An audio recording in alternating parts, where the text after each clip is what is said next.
This time last year, the Panthers under-18 squad was rock bottom with only one win for the season and a massive 1,100 points scored against them. Things couldn't get any worse. Wrong. In 2012, things are much worse. The Panthers have no wins for the season and over 1,300 points scored against them. And with a swag of eligible under-18 players up in the reserves or in the league squad, Kim Cobb's Panthers outfit is supported by a gaggle of under-16 boys. And to rub salt into the wound, the Panthers under-16 team finished the 2012 season at the bottom of the ladder with no wins at all. At least the Panthers reserves team has had a couple of wins. It's not a total disaster down at Lovelock Drive.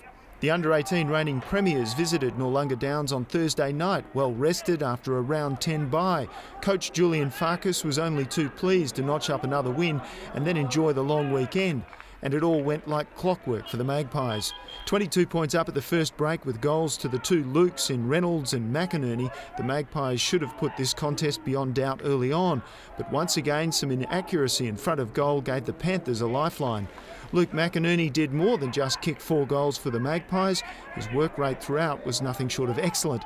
Up from the under-16s from the Port Districts Football Club, this is Luke's first best on-ground performance for the Magpies at any level, and after this showing, it's unlikely to be his last. The other Luke Reynolds, shared the spoils at Noarlunga. With 10 trips inside 50, Luke bagged 3 goals under the lights to take his season tally to 9. He's got a little way to go yet to match his 2011 tally of 28 goals for the season, but Luke is far more concerned with premierships than goals. He was instrumental in Port's grand final victory over the Bays in October, and his 3 goals in this match may just help the Magpies get there again in 2012. For the Panthers, Jake Anderson worked hard across the midfield all day. Jake tied for 3rd place at South's MVP Awards last year. His 21 disposals in round 11 kept his side in the contest at least until three-quarter time. In fact, South won the 3rd term and scored 4 goals in the final term. The only problem was that Port kicked 6. Going into the long weekend, all smiles, it was Port Adelaide by 45 points.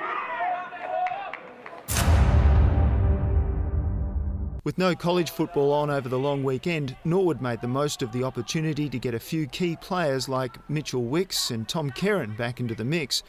It's a good chance for coaches to get a look at the college players again before the school holidays, when the under-18s will be literally awash with talent. And with Mac Power and Peter Bampton out on state under-16 trials, the curtains were open for the youngsters to take centre stage. But it was one of Norwood's overage players who stole the spotlight on Friday night. Alex McKay from the Tea Tree Gully Football Club, back from reserves duty against the Panthers, was voted best on ground for his courage around the contested ball. He may lack speed, but he makes up for it with his physical pressure. And Chase Bauer is enjoying not wearing a moon boot anymore. Fully recovered from an ankle tendon injury he picked up in February, in recent weeks Chase has cemented his place in this team with performances like this one. From the Payneham Norwood Union Football Club, Chase's strength is his rebound work, and he used it to good effect against the Roosters by shutting down attack after attack. And also using his speed to advantage was Dan Williamson from the Hope Valley Football Club. Never caught holding the ball, Dan would rather run away than hang around, breaking away from the congestion whenever the opportunity arose. But this was a game of 2 halves and the Roosters won the second. Even though they were down by 30 points at the long break, Mitchell Harvey from Blackfriars Priory School certainly wasn't conceding defeat.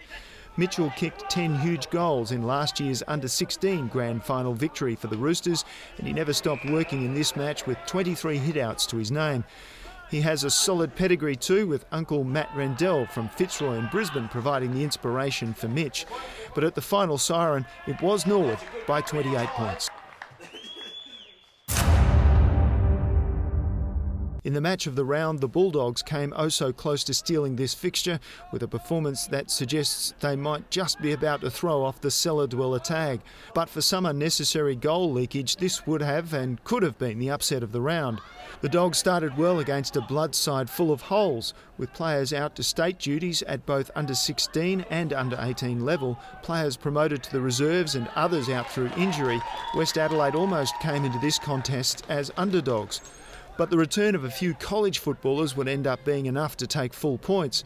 Jack Evans, Tom Carter and Hassan Ahmat Watkins all taking the weekend off college duties. The Bulldogs entered the long break 10 points up, They too had holes in the side due to state football and reserves promotions, but they put in one of their best performances of the season. From the Anguston Football Club, Tom Ryan came back from the reserves full of inspiration. He led by example and his team followed. The left footer was the Dogs' leading possession getter, and his work rate was like watching a motivational video, except perhaps this one moment that Tom will surely never want to see again. Whoops. Also inspiring his teammates was Patrick White from the South Gawler Football Club. Patrick showed his football brains with 14 kicks, 6 handballs and, let's not forget, 2 goals. But it was Peter Arkek who enjoyed the game the most. The Sudanese student from Angle Vale is struggling to balance his studies and his football, but when he was given some pre-season work with the senior team at Elizabeth, it was obvious that his football wasn't going to suffer. Good ruck work, good attitude, good footballer.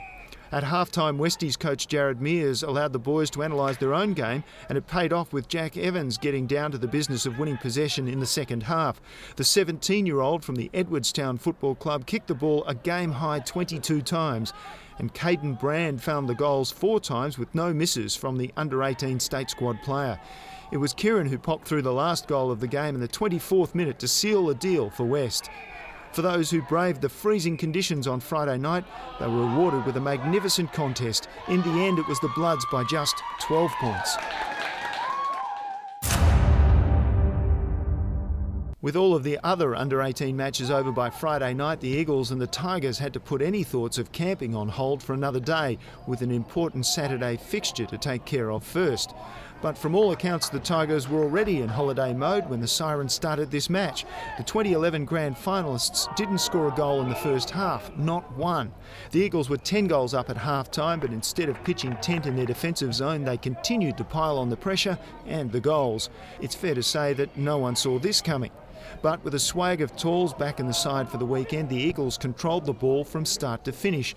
All 5 of their returning college footballers were between 6'1" and 6'5". Nick Hayes, Cameron Giles, Tom Whittlesey and Giles Ellis all looking down on their opponents. But it was Ross Trevor College's Tasman Fitzgerald at half forward making the most of the trip back to the SANFL.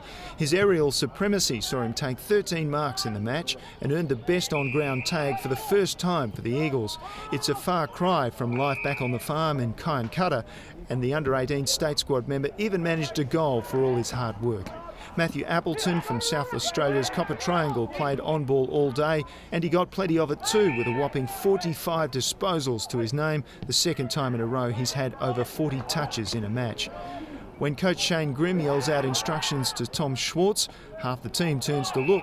4 of this team share the name Tom, but it was Tom Schwartz from the Flinders Park Football Club getting noticed on Saturday. Another one of the Eagles' overage players, Tom also played on ball and grabbed 27 disposals for his team. He's close to reserve selection, so we might not see him in this segment anymore. Good luck to Tom. Whenever the Tigers got the ball, they were shut down quickly, but Sam Underwood managed to get away a few times with 16 kicks and 9 handballs, while Luke Trenorden was the only other goal scorer for Glenelg. It will make for an interesting time in the school holidays when the Eagles once again welcome back their college players. In round 11, it was the Eagles rounding up the long weekend by 98 points over Glenelg.